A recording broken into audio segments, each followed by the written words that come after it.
আসসালামু আলাইকুম ওয়া রাহমাতুল্লাহি ওয়া বারাকাতুহু। আশা করি আপনারা সকলে ভালো আছেন। আজকের এখনকার আমার আলোচ্য বিষয় হলো আয়াতুল কুরসি।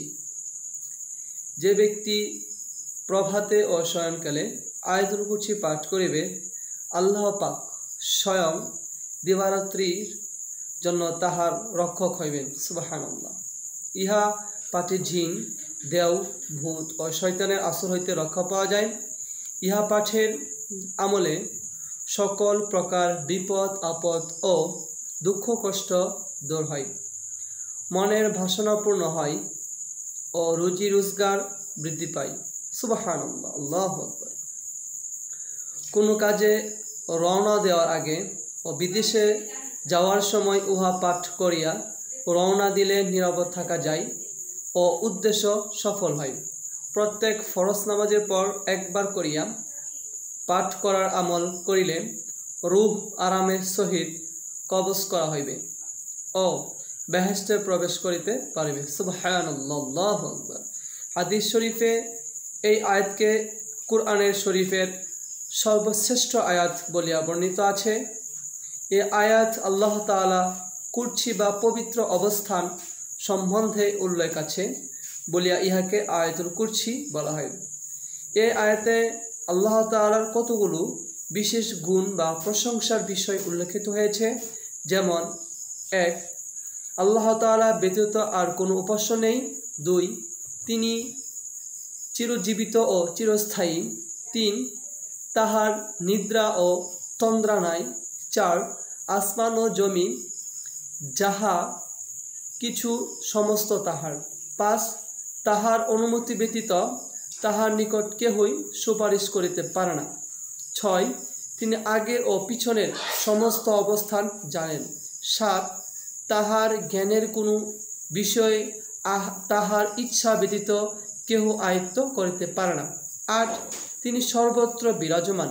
9, আকাশ ও জমিনের রক্ষণাবেক্ষণ করিতে তাহার কোনো ব্যাগ পাইতে হয় না। 10, তিনি শক্তিশালী ও মহান। আয়াতুল কুরসি হলো আউযু বিল্লাহি মিনাশ শাইতানির রাজীম, বিসমিল্লাহির রহমানির রহিম।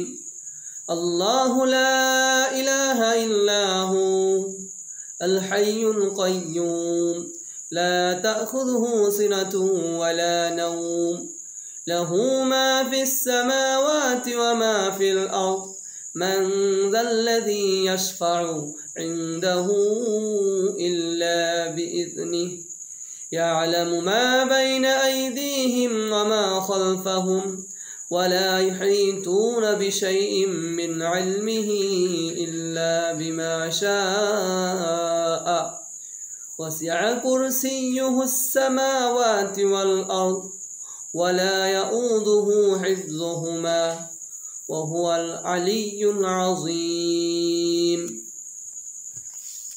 এইটি হলো আয়াতুল কুরসি আয়াত। এই আয়াত পাঠ করলে বহু বহু বহু বহু ফায়দা হয়।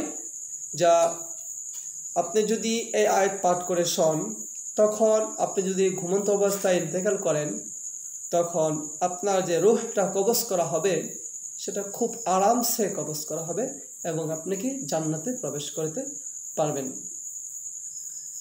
আমি যে আলোচনা করেছি এই আলোচনার উপর যেন আপনাকে এবং আমাকে মহান রব্বুল আলামিন আমল করার তৌফিক দান করেন। এই বলে আমি আমার সংক্ষিপ্ত আলোচনা শেষ করছি। ওয়া আখির দাওয়ানা আলহামদুলিল্লাহি রাব্বিল আলামিন। ভালো থাকবেন, সুস্থ থাকবেন। আল্লাহ হাফেজ।